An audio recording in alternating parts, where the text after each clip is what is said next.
میں یہاں پہ ایک بات ایڈ کروں گا قرآن کے ریفرنس سے. یہ سورہ نساء کی آیت نمبر 5 ہے. قرآن کہتا ہے فَانْكِحُوا مَا طَابَ لَكُم مِّنَ النِّسَاءِ مَثْنَىٰ وَثُلَاثَ وَرُبَاعَ. فرمایا جو تمہیں پسند آئے اس سے نکاح کرو. تو پسند کے لیے رابطہ ہونا ضروری ہے, اس کا دیکھنا, اس کی چوائس کا ہونا ضروری ہے. یہ تو قرآن کی نصیحت ہی ہے کہ بچوں کی رائے لی جائے, لڑکی سے بھی اور لڑکے سے بھی. اور یہاں لڑکے سے تو اگر ہو سکتا ہے پھر بھی کبھی نہ کبھی پوچھ لیا جائے, اور لڑکی سے تو بالکل تو اس کو جناب کفر کی نگاہ سے گستاخ ہو گئی ہے, ساری زندگی کے لیے وہ نافرمان ہو گئی. ہاں تو الغرض میں بات یہ کر رہا تھا, میں ان والدینوں سے مخاطب ہوں, یہ پوری دنیا میں جو سنا جا رہا ہے کہ جو والدین اپنی ضد بازی کی وجہ سے بچوں کی شادیوں پہ اڑ جاتے ہیں, خدا را آپ ضد بازی کی وجہ سے اڑے نہیں, انہیں اپنی مرضی کا انہیں حقوق دیں, ان کو عزت دیں, تاکہ وہ درمیان جو آپ کا فاصلہ ہے وہ فاصلہ ختم ہو, وہ آپ کے قریب ہو, آپ کے نافرمان نہ ہو. جی جناب محترم مفتی مشتاق شاہین صاحب, آپ کی طرف آتے ہوں. شادی کا چونکہ انہوں نے وہ تذکرہ شروع کیا, تو ازواجی زندگی اور والدین کے حوالے سے ذرا میں جاننا چاہوں گی کہ شادی کے بعد ہم دیکھتے ہیں کہ پلڑا ایک طرف کا بھاری ہو جاتا ہے, یا تو بہت فوکس ماں باپ کی طرف ہو جاتا ہے, یا بالکل آپ کی شریک حیات کی طرف ہو جاتا ہے. اب دونوں میں, اس زندگی کے اندر دونوں میں توازن کیسے برقرار رکھا جائے کہ شادی کے بعد والدین کے حقوق کا بھی خیال رکھا جائے اور آپ کے شریک حیات کا بھی؟ بہت زبردست کوسچن کیا, یعنی کہ آج کی صورتحال میں پرفتن دور میں یہ بہت بڑا ایک سوال ہے, المیہ ہے کہ جب شادی ہوتی ہے تو جو بیٹا ہوتا ہے وہ بیوی کی سننا شروع ہو جاتا ہے, یا تو ماں باپ کی سننا ہو جاتا ہے, ایک طرف ہو جاتے ہیں. تو اب ذہن میں یہ رکھیں کہ ایک حدیث ہے صرف, اگر اس پہ ہی عمل کر لیا جائے میں سمجھتا ہوں پورے معاملات ہی بہتر, مسئلہ حل ہو جائے. حضور کی حدیث ہے, حضور نے فرمایا حقدار کو حق دے دو, بس یہ ایک جملہ ہے. اگر بیوی اپنے شوہر کو حق دینا شروع کر دیں, بچے اپنے والدین کو حق دینا شروع کر دیں, والدین اپنے بچوں کو دینا شروع کر دیں, پڑوس والے دوسرے پڑوسیوں کو, تائے چاچے, حقوق العباد, جتنے بھی حق جس پہ آتے ہیں وہ اگر ادا کرنا شروع کر دیا جائے تو میں سمجھتا ہوں گھر کے سارے حالات بہتر ہو سکتے ہیں. ٹھیک ہوگا. دوسرا رہا یہ مسئلہ کہ یہ جو ہے ہم دیکھتے نہیں ہیں کہ جب شریعت نے والدین کے جو انہوں نے, ان کا حق تھا شادی کروانا, انہوں نے تو حق ادا کر دیا شادی کروانا. اب بچوں کا حق کہیں بھی نہیں لکھا ہوا ہے کہ شادی کے بعد ہم نے ماں باپ کی خدمت نہیں کرنی, اور کہیں بھی نہیں لکھا ہوا ہے کہ شادی کے بعد ہمارے جو یہ انڈر بچی آئی ہے فلاں گھر سے, اس کے جو ہے نا حقوق نہیں ادا کرنے, والدین کے ادا کرنے. دونوں کے الگ الگ حقوق ہیں, والدین کا ایک الگ مقام ہے اور مسز کا اپنے فیملی کا الگ مقام ہے. اس کے لیے میں یہاں پہ ساتھ ٹچ یہ کروں گا کہ حضور علیہ الصلوۃ والسلام کے ہاں شریعت, ہماری جو شریعت ہے اس کے اندر یہ روا ہے کہ یہ جو بچی شادی کر کے آئی ہے نا لڑکی, تو اس کے اگر اس کا باپ اس کو کچھ کہہ رہا ہے, کوئی بات کہہ رہا ہے, اس کے والدین اسے کہہ رہے ہیں, اور ایک طرف اس کا شوہر ہے, تو شریعت کہتی ہے یہ شوہر کی سنے, ماں باپ کی ادھر نہ سنے. اس کا حق یہ ہے کہ اپنے شوہر کی سنے, کیونکہ شوہر کا حق ماں باپ سے بھی بڑا ہے اللہ کے بعد. وہ اپنے ماں باپ کی سن رہی ہوتی ہے, گھر اجاڑ کے بیٹھ جاتی ہے. اور ادھر اس بچے کو کہا جا رہا ہے کہ تو نے اگر بیوی کی سنی تو تو نے سب سے پہلے مقدم ہے تیرے ماں باپ کی بات. اور یہاں تک کہ اس پر فرامین موجود ہیں. فاروق اعظم رضی اللہ تعالیٰ عنہ کے دور میں حضرت فاروق اعظم کا بیٹا حضرت عبداللہ ابن عمر, ٹھیک ہے جی, انہوں نے اپنے باپ کے کہنے پہ اپنی گھر والی کو طلاق دے دی. کیوں کہ انہیں پسند نہیں تھا, حالانکہ وہ فرماتے ہیں کہ مجھے اپنی گھر والی سے پیار بھی بہت تھا, محبت بھی بہت تھی, لیکن ماں باپ کی اطاعت کرتے ہوئے میں نے طلاق دے دی. بڑا ضروری ہے جی. آخر میں آپ کا علامہ محمد کاشف صاحب پیغام لینا چاہوں گی. سوال ہے, اس سوال کا جو جواب ہے وہ پیغام کی صورت میں دے دیجیے گا کہ بڑھاپے میں والدین کو سب سے زیادہ کس چیز کی ضرورت ہوتی ہے؟ پیسہ چاہیے, وقت چاہیے, یا بچوں کی محبت؟ پیغام کی صورت میں بتا دیں. میں تو سب سے زیادہ یہ چیز سمجھتا ہوں کہ بڑھاپے میں سب سے زیادہ والدین کو وقت کی ضرورت ہے. پیسے کی ضرورت نہیں ہے, باقی دیگر کسی چیز کی انہیں ضرورت نہیں ہوتی. بچے کے وقت کے وہ طالب ہوتے ہیں, وہ منتظر ہوتے ہیں کہ کب بچہ ہمیں وقت دے. ٹھیک ہو گیا جی. مفتی مشتاق صاحب, آپ کا پیغام, والدین کی ناراضگی جو ہے وہ انسان کی زندگی پہ کیا منفی اثرات مرتب کر سکتی ہے پیغام کی صورت میں, یا کس طرح سے ناراضگی سے بچا جائے؟ اس طرح میں یہ سمجھتا ہوں قرآن اور سنت کے دوری کی وجہ سے یہ ناراضگی بنتی ہے. اگر ہم قرآن اور سنت کو فالو کرتے, سیرت مصطفیٰ کا مطالعہ کرتے, سیرت صحابہ کا, سیرت اہل بیت کا, تو ہمیں وہ سارے فرامین سامنے نظر آتے. کہ حضور کی حدیث ہے رضی الربی و رضی الوالد, فرمایا والدین کی رضا اللہ کی رضا ہے, وسخط الربی و سخط الوالد, فرمایا والدین کی ناراضگی اللہ کی ناراضگی. ٹھیک ہو گیا. بہت شکریہ مہمانوں کا. اپنے وقت ناظرین دعا کرتے ہیں کہ جتنی بھی آج ہم نے ڈسکشن کی ماں باپ کے حوالے سے, طرف آنا چاہوں گی مفتی مشتاق شاہین صاحب. بڑی خوبصورتی سے یہ فرما رہے تھے والد کے حوالے سے, والدہ کے حوالے سے. اوبیسلی اگر ہم آپ صلی اللہ علیہ وسلم کی زندگی کا مطالعہ کریں تو والدین کے حوالے سے بہت ساری چیزیں ہمیں ملتی ہیں. اچھا, اب ایک جو امپورٹنٹ چیز ہے جو یہاں پہ مجھے لگتا ہے کہ ہمارے ناظرین کے لیے بھی بڑی ضروری ہوں گی, کہ ایک تو ہم کہتے ہیں کہ والدین حیات ہوں تو ان کے ساتھ ان کے حقوق ادا کرنا, ان کا خیال رکھنا, تمام چیزیں جو ذمہ داریاں ہم پہ عائد ہوتی ہیں اس پہ ہمیں خیال کرنا چاہیے. اگر والدین جن کے حیات نہیں ہیں, والدین گزر جاتے ہیں, وفات ہو جاتی ہے, ان کے حقوق پھر ان کی وفات کے بعد کیسے ادا کیے جا سکتے ہیں؟ ماشاءاللہ بڑا ہی زبردست کوسچن کیا ہے. اس کا ثبوت ہمیں قرآن اور حدیث میں واضح طور پر حضور علیہ السلام کی حدیث اور فرامین سے ملتا ہے.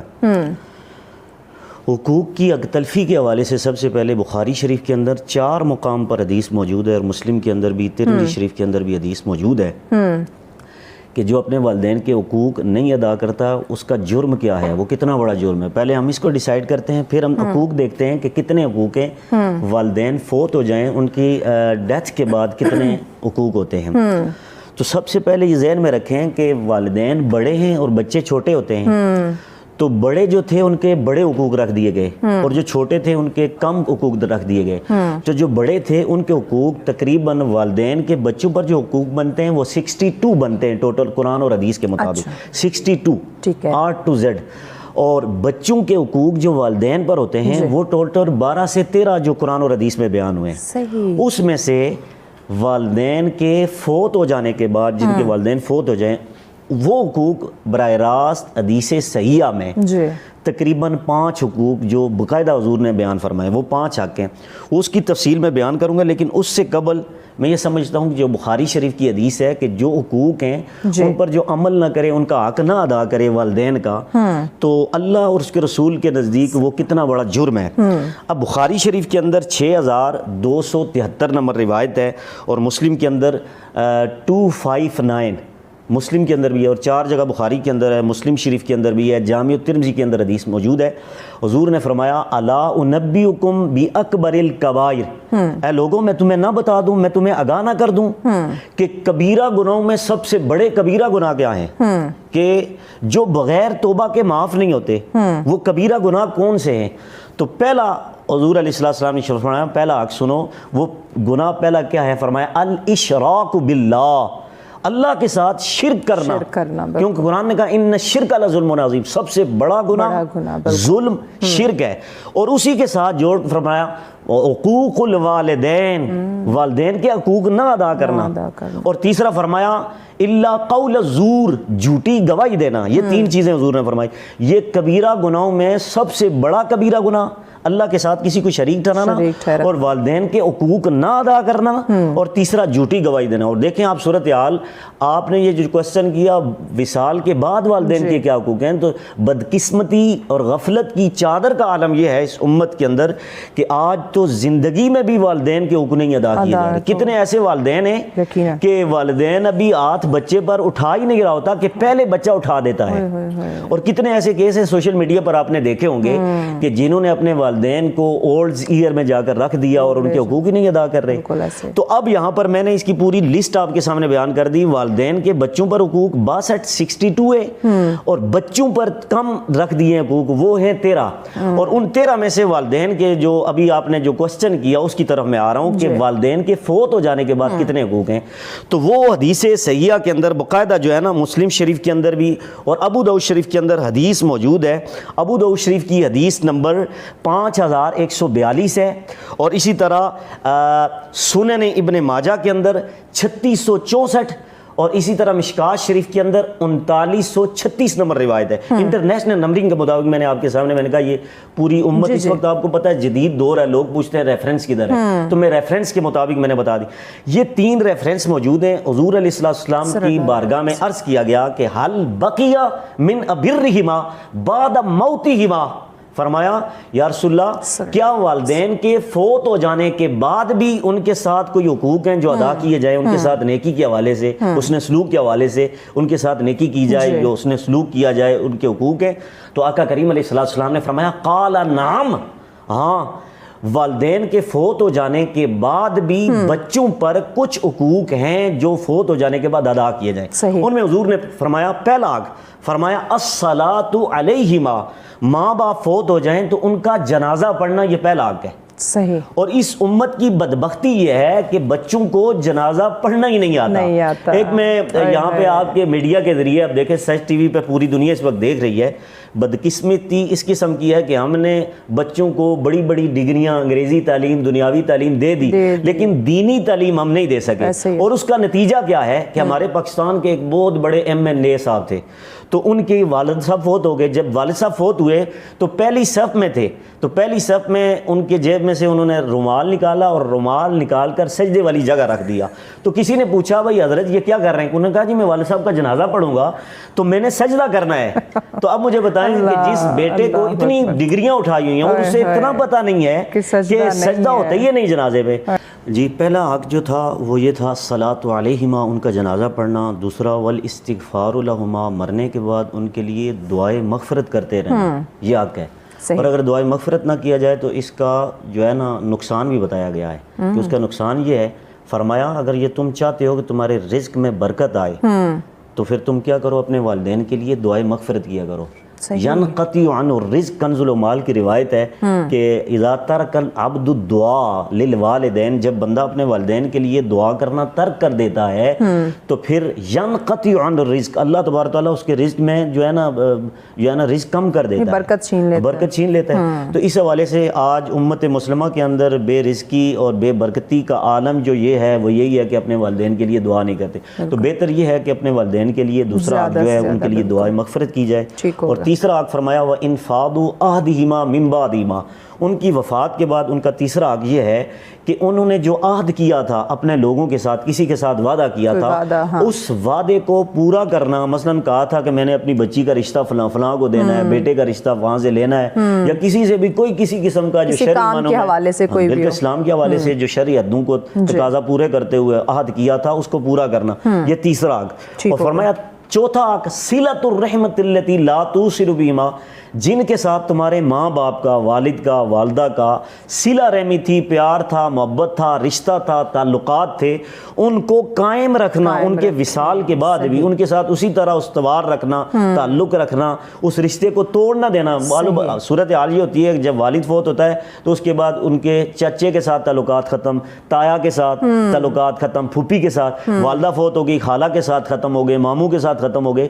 فرمایا لا توصل بہما، فرمایا کہ اپنے رشتوں کو استوار رکھنا، قائم رکھنا، یہ چوتھا حق ہے. اور پانچواں حق جس طرف انہوں نے توجہ دلائی تھی، ایک روایت علامہ کاشف مدنی صاحب نے دہرائی تھی کہ وہ جو دوست ہیں ان کے، فرمایا وَإِكْرَامُ صِدِّيقِهِمَا، فرمایا ماں باپ کے فوت ہو جانے کے بعد ان کی اسی طرح رسپیکٹ کرنا، عزت کرنا، تکریم کرنا، ادب کرنا. کن کی؟ ماں کی جو سہیلیاں تھیں، باپ کے جو فرینڈز تھے، تو ان کے ساتھ ان کی تکریم کرنا، رسپیکٹ کرنا، یہ پانچواں حق ہے. تو یہ شریعت نے 5 حق بتائے ہیں. تو میں یہ دعا کرتا ہوں کہ اللہ رب العزت ان 5 یعنی کہ حقوق جو ہیں ان پر اگر عمل کرنے کی توفیق عطا فرمائے تو ہمارا جو ہے نا زندگی میں برکت آ جائے گی. بالکل یقیناً زندگی میں برکات جو ہیں وہ آ جائیں گی جن کی آج ہمیں اشد ضرورت بھی ہے. جی جناب محترم علامہ محمد کاشف مدنی صاحب آپ کی طرف آتے ہیں.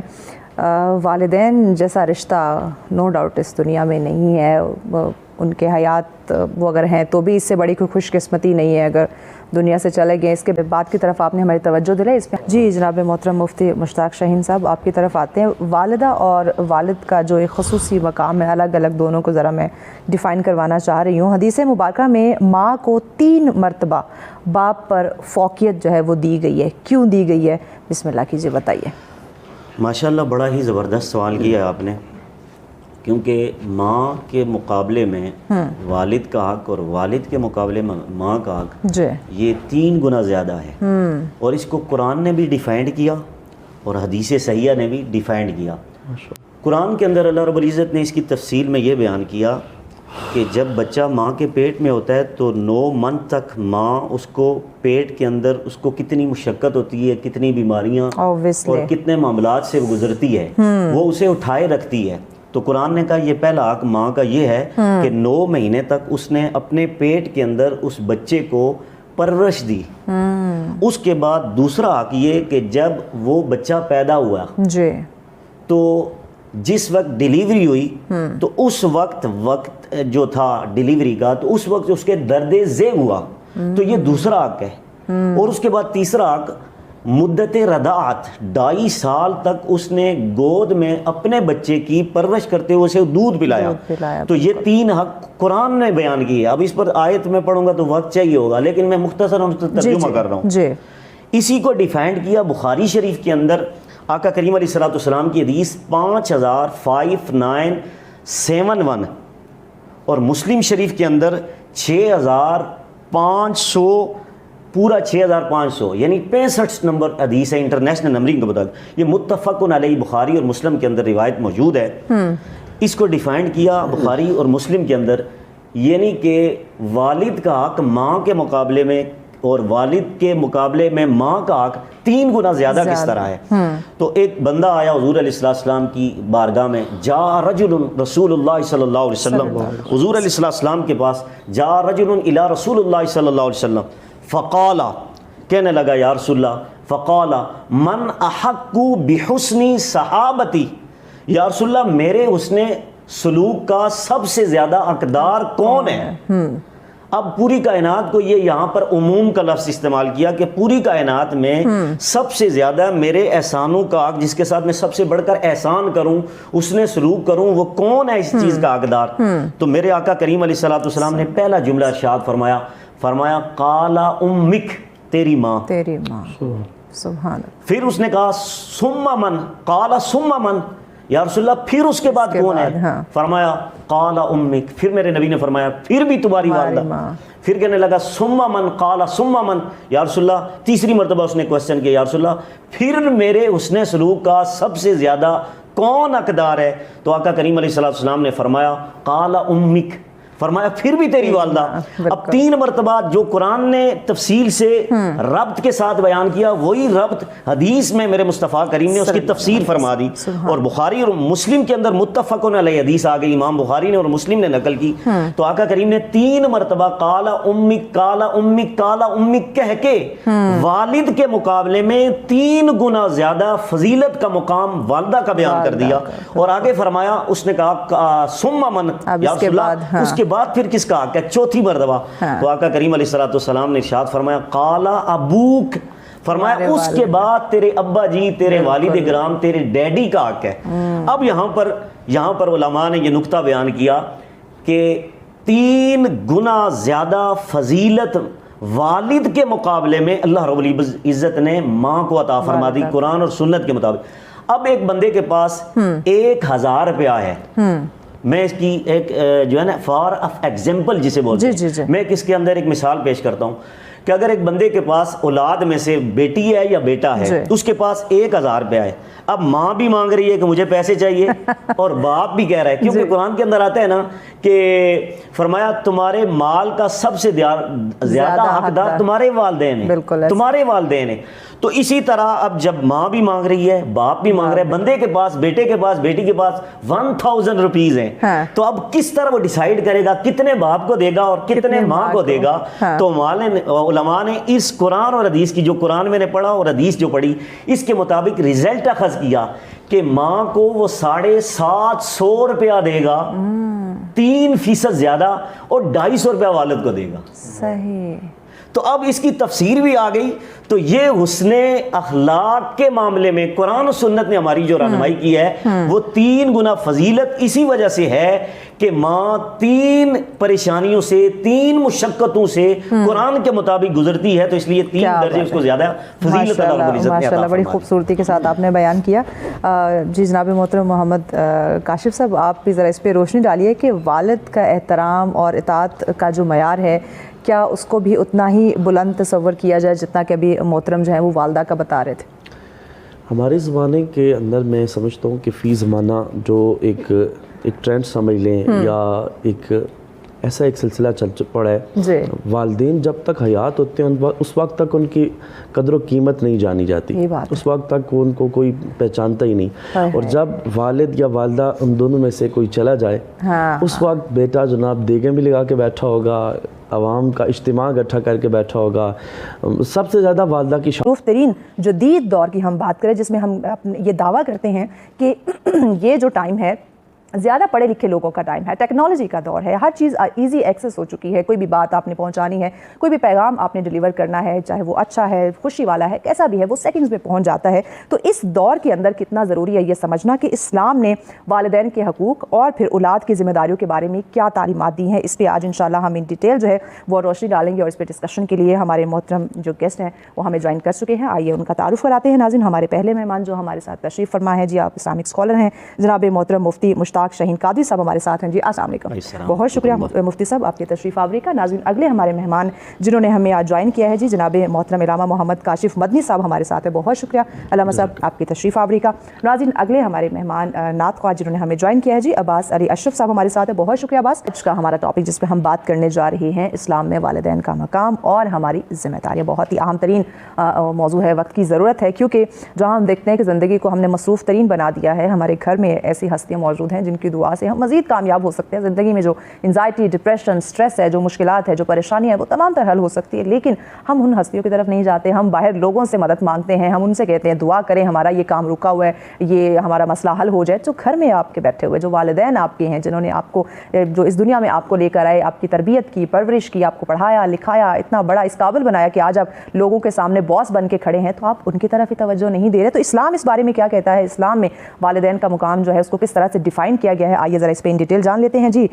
مفتی صاحب آپ ہی سے آغاز کرتے ہیں. مفتی مشتاق شاہین صاحب بسم اللہ کیجیے اور بتائیے کہ اسلام کی جب ہم بات کرتے ہیں, اسلامی تعلیمات کی بات کرتے ہیں, تو کس طرح والدین کے حقوق کی جو اہمیت ہے اس کو کھل کر واضح طور پہ بیان کر دیا گیا ہے. بسم اللہ کیجیے. بسم اللہ والصلاۃ علی رسول اللہ, اما بعد فاعوذ باللہ من الشیطان الرجیم, بسم اللہ الرحمن الرحیم. وقضى ربک الا تعبدوا الا ایاہ وبالوالدین احسانا. صدق اللہ العظیم. سب سے پہلے میں سچ سویرے اس چینل کا اور آپ کا بہت شکریہ ادا کروں گا کہ آپ کے توسط سے ماشاءاللہ ایک تربیتی کورس کے حوالے سے, یعنی کہ بہت ہی اچھا ٹاپک آپ نے سنا ہے, امت کو دیا ہے. اس حوالے سے اس پہ بات ہو رہی ہے. تو قرآن اور سنت کے مطابق والدین کے مقام کے حوالے سے قرآن مجید کے اندر سورہ بنی اسرائیل کی آیت نمبر 23 میں اللہ رب العزت نے تفصیل کے ساتھ والدین کے مقام کو اس انداز تک امت تک پہنچایا, حضور کی امت کی طرف. فرمایا وَقَضَىٰ رَبُّكَ أَلَّا تَعْبُدُوا إِلَّا إِيَّاهُ وَبِالْوَالِدَيْنِ إِحْسَانًا. اور تیرے رب کا فیصلہ ہے, یعنی کہ آج کائنات کا کوئی قاضی جسٹس اگر کوئی فیصلہ کرے تو ہماری توجہ ادھر چلی جاتی ہے. اب رب تعالیٰ خود کہہ رہا ہے کہ میں فیصلہ کرنے لگا ہوں, احکم الحاکمین, ساری کائنات کا پالنہار, اب فیصلہ کر رہا ہے. فرمایا میرا فیصلہ یہ ہے کہ جو میں فیصلہ کرنے لگا ہوں, اگر کوئی شخص بھی میرے فیصلے کا انکار کرے گا, فرمایا وَمَن لَّمْ يَحْكُم بِمَا أَنزَلَ اللَّهُ فَأُولَٰئِكَ هُمُ الْكَافِرُونَ, وہ پکا کافر ہو جائے گا. اور دوسرے مقام پر رب فرماتا ہے سورہ الاعراف کی آیت نمبر 67 اور 68 اور 69, تین مقام پر فرمایا وَمَن لَّم يَحْكُم بِمَا أَنزَلَ اللَّهُ فَأُولَٰئِكَ هُمُ الظَّالِمُونَ, اور ہمارا جو فیصلہ نہیں مانتا وہ پکا ظالم ہے. اور تیسرے مقام پر وَمَن لَّم يَحْكُم بِمَا أَنزَلَ اللَّهُ فَأُولَٰئِكَ هُمُ الْفَاسِقُونَ, فرمایا جو رب کا فیصلہ نہیں مانتا, رب کی بات نہیں مانتا, فرمایا وہ پکا فاسق ہے. کسی کو فاسق کہا گیا, کافر کہا گیا, بے ایمان ہے, اور کسی کو ظالم کہا گیا. کیوں؟ کہ جو رب کا فیصلہ نہیں مانتا. اب رب تعالیٰ نے فیصلہ دیا قرآن میں, سورہ بنی اسرائیل, سورہ الاسراء بھی اس کا دوسرا نام ہے. اس میں اللہ رب العزت نے 15 پارے کے اندر ارشاد فرمایا وَقَضَىٰ رَبُّكَ, تیرے رب کا فیصلہ ہے. کیا فیصلہ ہے؟ اللہ تعبدوا الا ایاہ, عبادت کرنی ہے تو فقط اللہ کی. بے شک. اب یہاں پر اللہ رب العزت نے اپنی توحید کو بیان کیا, یعنی کہ توحید عقائد میں سب سے پہلے نمبر پر ہے.